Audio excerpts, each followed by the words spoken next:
अस्सलाम वालेकुम। मेरा नाम प्रोफेसर रिजवान ताज है। मैं शोबा साइकाट्री का हेड हूँ पिम्स हॉस्पिटल में और चीफ़ एग्जेक्टिव भी हूँ। आज मैं आपसे अद्वियात के हवाले से बात करता हूँ जो नशावर हैं और जिनका इस्तेमाल महदूद हद तक ही होना चाहिए। तो उसमें ज़्यादातर तो ये नींद की ख्वाब आवर दवाइयाँ हैं जिनको ट्रैंकुलाइजर्स कहते हैं, और इस तरह की माशरे में बहुत सारी दवाइयाँ अवेलेबल हैं।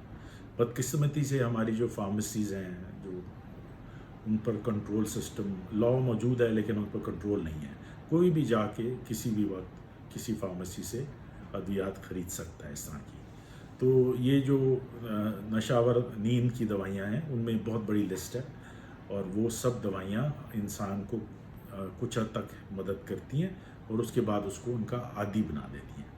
और जब वो उसका आदी हो जाते हैं तो फिर वो जो जो दवाई सपोज़ वो एक गोली खा रहे हैं तो उससे काम नहीं चलता, फिर वो 2 पे चले जाते हैं, फिर वो 3 पे चले जाते हैं। तो इसमें बेहतरीन मशवरा ये है कि कभी भी कोई अद्वियात इस तरह की डॉक्टर के मशवरे से बग़ैर ना इस्तेमाल करें।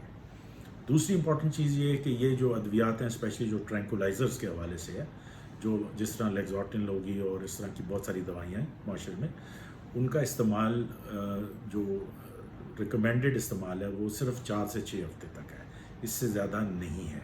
तो ये भी चीज़ आप बहुत हद तक ज़हन में रखें। दूसरी दवाइयाँ जो बहुत इम्पॉर्टेंट हैं वो आपके नशे वाले पेन किलर्स हैं, जिनको बहुत ज़्यादा पाकिस्तान में अब्यूज़ किया जा रहा है और इस्तेमाल किया जा रहा है, और लोग उनको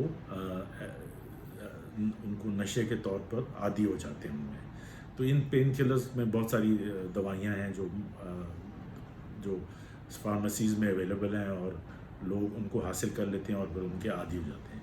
तो अगेन बेहतरीन इसमें मशवरा ये है कि मौलिज की इजाज़त के बग़ैर और उसकी हिदायत के बग़ैर इनको आपने बिल्कुल इस्तेमाल नहीं करना, क्योंकि ये सारी जो दवाइयाँ हैं, ट्रैंकुलाइज़र भी और ये जो नशावर पेन किलर्स हैं, ये आपके ब्रेन को बहुत ज़्यादा अफेक्ट करती हैं, वहाँ जाके बैठ जाती हैं, और जब आप इनको छोड़ने की कोशिश करते हैं तो आपको सीवियर किस्म का रिएक्शन होता है, यानी विड्रॉल रिएक्शन होता है। जैसे नशा टूटता है और आपके दिल बेचैन हो जाता है, घबराहट शुरू हो जाती है, नींद उड़ जाती है, पसीने आने शुरू कर देते हैं, जिस्म में दर्दें शुरू हो जाती हैं, और वो तकलीफ़ जो आपकी ओरिजिनल तकलीफ़ है उससे कई गुना ज़्यादा होती है।